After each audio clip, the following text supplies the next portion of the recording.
Okay, let's dive right into this explainer. Today, we're going to challenge a really comforting, but honestly incredibly dangerous assumption that pretty much all of us make in the corporate world. It's an assumption almost everyone holds when they enter the workforce.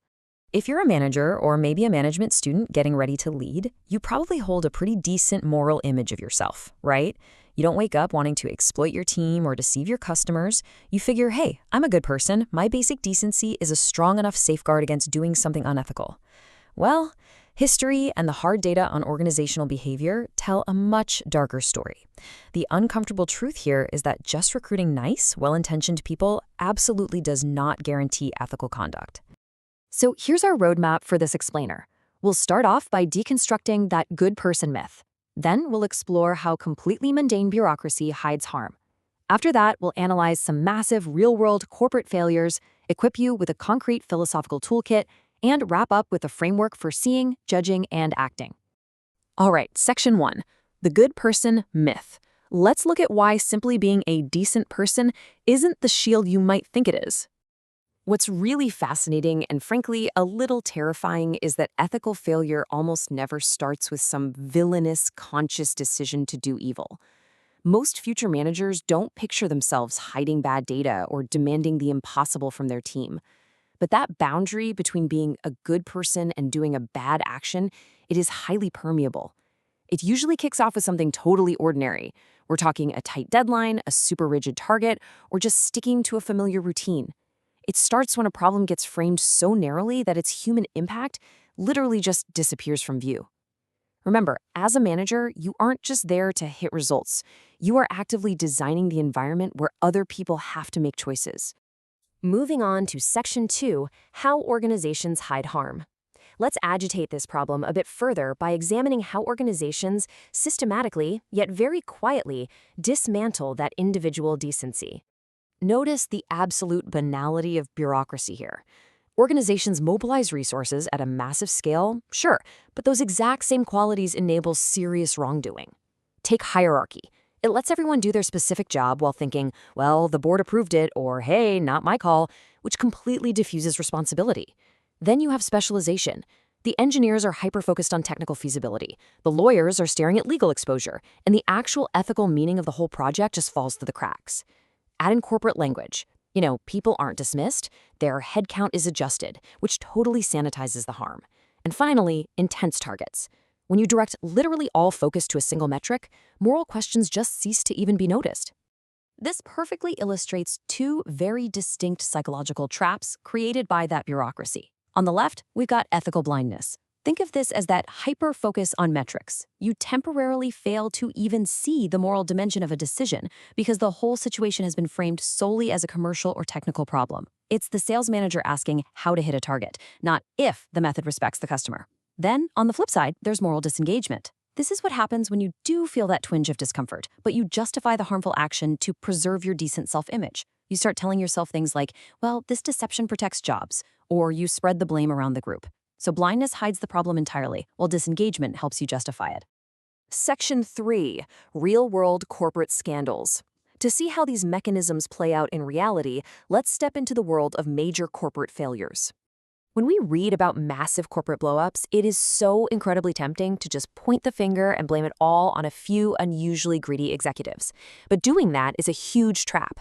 If we concentrate all the blame at the very top, we completely miss the chance to learn how the wider organizational system actually shapes the choices everyday employees make.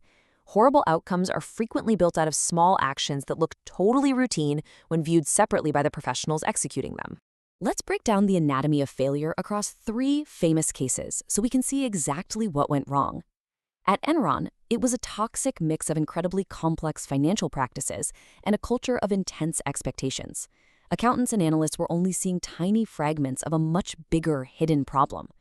Over at Wells Fargo, extreme sales targets combined with heavy monitoring and fear created an environment where serving the metric completely displaced serving the customer, leading to millions of unauthorized accounts.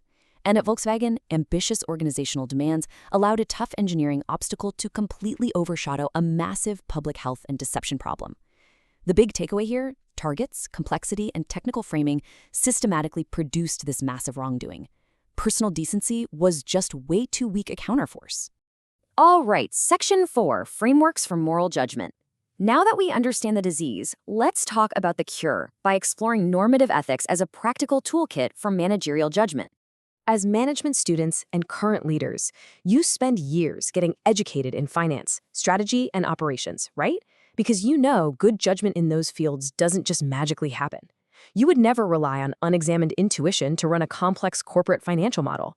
So why on earth would it make sense to rely on just your gut feeling for complex moral questions involving competing interests and unequal power? We need deliberate ethical preparation. Normative ethics provides this exact toolkit, asking what actually makes a decision morally right or wrong. Let's look at 3 classic approaches, starting with consequentialism. This framework demands that you take a hard look at the actual outcomes of your decisions. It basically insists that having good intentions or just following standard procedure doesn't excuse you from the real-world suffering your project might cause.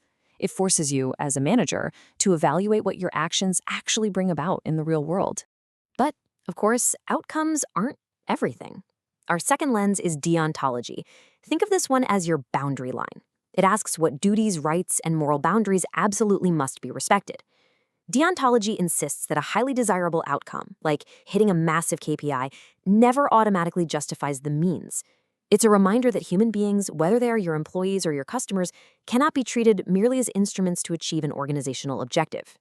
Finally, we have virtue ethics. This third lens shifts the spotlight away from the action itself and puts it right on the person making the call. It asks, what kind of person acts and judges well?